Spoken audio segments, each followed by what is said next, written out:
Simple present. तो सबको याद है सिंपल प्रेजेंट का रूल क्या है? है क्या? हो गया।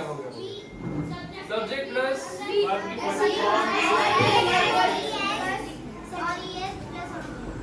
इतना रूल तो हम सबको याद है।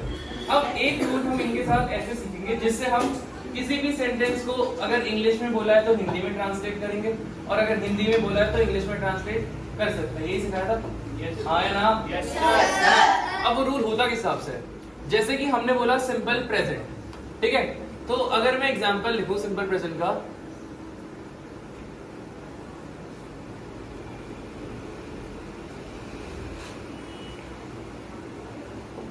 कोई बोलेगा ठीक है, मैंने लिखा ही ईट्स चिकन डेली। ये एक इंग्लिश का सेंटेंस है ना? पहले चेक करना है कि ये कौन से टेंस का है। तो ही क्या है भाई यहाँ पे? सब्जेक्ट है। और ईट्स कौन सी फॉर्म है? एस या ईएस वाली। तो हमने देखा भाई रूल क्या बना? सब्जेक्ट प्लस वर्ब की एस या ईएस वाली फॉर्म। तो कौन सा सेंटेंस हुआ? इतना तो सर हमें आता है ना? Simple present.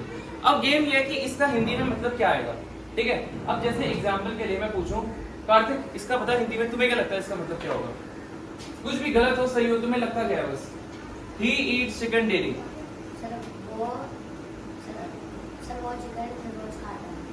He eats chicken daily. हाँ जी,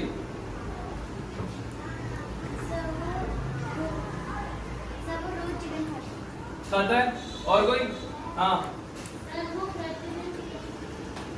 सेम मतलब यही बन रहा है, वो रोज चिकन खाता है ना? अब देखो कंफ्यूजन क्या होता है। अभी मैं एग्जांपल ले रहा हूँ बेसिक का, सिंपल प्रेजेंट। जैसे हॉस्टल वाले बैच में क्या हो रहा था, मतलब वहां वाले आरएमसी में कुछ बच्चे बोल रहे थे सर वो रोज चिकन खा रहा है, कुछ बोल रहे हैं खा रहा है, कुछ बोल रहे हैं खाता है। तो अब फर्क कैसे पता चलेगा सर कि खाता है आएगा या खा रहा है आएगा, है ना? तो उसके लिए एक रूल आता है, जब भी तुम सिंपल प्रेजेंट लिखोगे तो एक रूल तुम्हें ये याद रखना है, सब्जेक्ट प्लस वर्ब की फर्स्ट फॉर्म। दूसरा रूल तुम्हें ये याद रखना है, वर्क होता है। इसके साथ एक रूल ये बनेगा। अब कैसे पता चलेगा? अब सर हमें ये सेंटेंस दिया है इंग्लिश में कि ही ईट्स चिकन डेली, हमें इसका हिंदी में मतलब निकालना है कि इसका मतलब क्या होता है। तो सबसे पहले तुमने आइडेंटिफाई करा कि कौन सा टेंस है, तुमने सब्जेक्ट प्लस वर्ब की फर्स्ट फॉर्म लगाई, तुम्हें पता चल गया सिंपल प्रेजेंट का सेंटेंस है। उसके बाद तुम्हें सिंपल प्रेजेंट का सेंटेंस का रूल क्या याद रखना है? वर्क होता है। यहाँ पे वर्क क्या हो रहा है? खाना। वर्क समझो एक तरीके से टेंस यानी एक्शन, एक्शन यानी काम, काम यानी वर्क। तो वर्क हुआ एक तरीके से यहाँ पे खाना।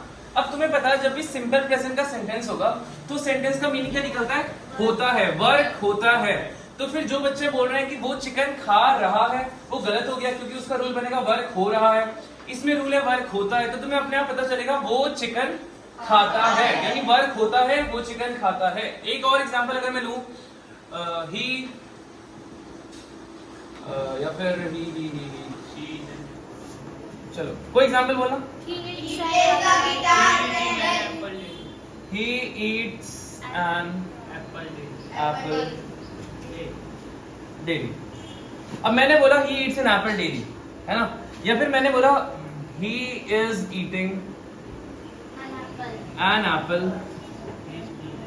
daily। दो एग्जाम्पल है, ठीक है? जिन बच्चों को पता है वो पता है यहाँ पे is और ing आ रहा है, यानी ये कौन सा टेंस हुआ? कंटिन्यूअस। इसमें वर्ब और इसमें सब्जेक्ट और फर्स्ट फॉर्म आ रही है, तो कौन सा टेंस हुआ? Simple present. इतना तो हमको पता है। अब इसके रूल क्या होता है? अभी मैंने लिखा रखा है सिंपल प्रेजेंट का रूल होता है वर्क होता है, और अभी के लिए मैं एग्जांपल के लिए रूल लिखा देता हूं, कंटिन्यूअस का रूल होता है वर्क हो रहा है। अब कोई ऐसा बच्चा होगा जो बाहर से गांव से पढ़ने आता है, जिसको मतलब ही नहीं पता सर इसमें हो रहा है किसको बोलेंगे और होता है किसको बोलेंगे। तो उसने क्या करना है? उसके पहले इस रूल से आइडेंटिफाई करना है कि सर ये कंटिन्यूअस का है, और फिर दूसरे रूल से आइडेंटिफाई करना है कि इसमें वर्क हो रहा है। तो यहाँ पे ईटिंग हो रहा है वर्क, तो यहाँ पे क्या आएगा? वो रोज एक एप्पल खाता है या खा रहा है? खा रहा है। तो he is eating an apple daily। वो रोज एक एप्पल खा रहा है, क्योंकि ये कंटिन्यूअस है। ये रूल ये हमें याद करने पड़ेंगे। दो रूल हमें याद करने पड़ेंगे, एक वो वाला एक ये वाला, हर टेंस का। और ऊपर वाले में क्या है? he eats an apple daily, simple present का है, तो वो रोज एक एप्पल खा रहा है, ये खाता है? खाता है। तो ये थोड़ा सा अभी कंफ्यूजन बनना है, जब हम इसको डिटेल में करेंगे एक एक करके तो चीजें क्लियर हो जाएंगी, ठीक है? तो अब नोट करना स्टार्ट करते हैं। सबसे पहले सिंपल प्रेजेंट से कंटिन्यूअस नोट कर देते हैं। अब तरीका होगा लिखने का, सबसे पहले हम लिखेंगे, सबसे पहले हमें सपोज सिंपल प्रेजेंट करना है, ठीक है। तो सिंपल प्रेजेंट का पहला रूल तुम्हें ये लिखना है, सब्जेक्ट प्लस वर्ब की फर्स्ट फॉर्म प्लस एस या ईएस, ठीक है, डोंट टॉक। दूसरा रूल तुम्हारे कॉपी में जाना चाहिए, वर्क होता है, ठीक है, 2 लाइन ये गई। तीसरी लाइन में तुम्हारी कॉपी में जाने चाहिए सिंपल प्रेजेंट के कोई भी 3 एग्जाम्पल, नंबर 1, नंबर 2, नंबर 3, ठीक है। इसी फॉर्मेट में सारे के सारे टेंस के पार्ट को लिखेंगे। ये मैं एक फॉर्मेट बता रहा हूँ कैसे लिखेंगे, ठीक है। मेरे ये 2 पेज समझो, तुम्हारा एक ही पेज जाएगा, है ना। तो सबसे पहले पहला रूल, दूसरा रूल, 3 एग्जाम्पल, उसके बाद 3 एग्जाम्पल वो या 2 एग्जाम्पल वो जिसको मैं इंग्लिश में लिखूंगा, ये होगा इंग्लिश टू हिंदी, यानी मैं एग्जाम्पल जो लिखूंगा सेंटेंस वो मैं लिखूंगा इंग्लिश में। ध्यान से सुनो, मैं यहाँ पे सेंटेंस लिखूंगा इंग्लिश में, तुम्हें लिखना है उसका ट्रांसलेशन हिंदी में, ठीक है। और फिर 2 एग्जाम्पल होंगे यहाँ पे हिंदी टू इंग्लिश,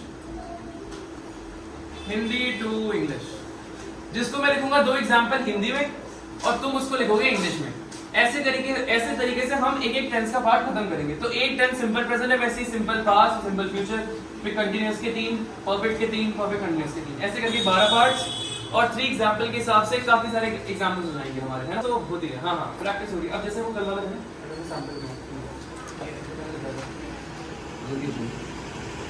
तो जैसे हमने कल करा था, इसके 3 एग्जाम्पल लिखे थे यहाँ पे। Subject okay,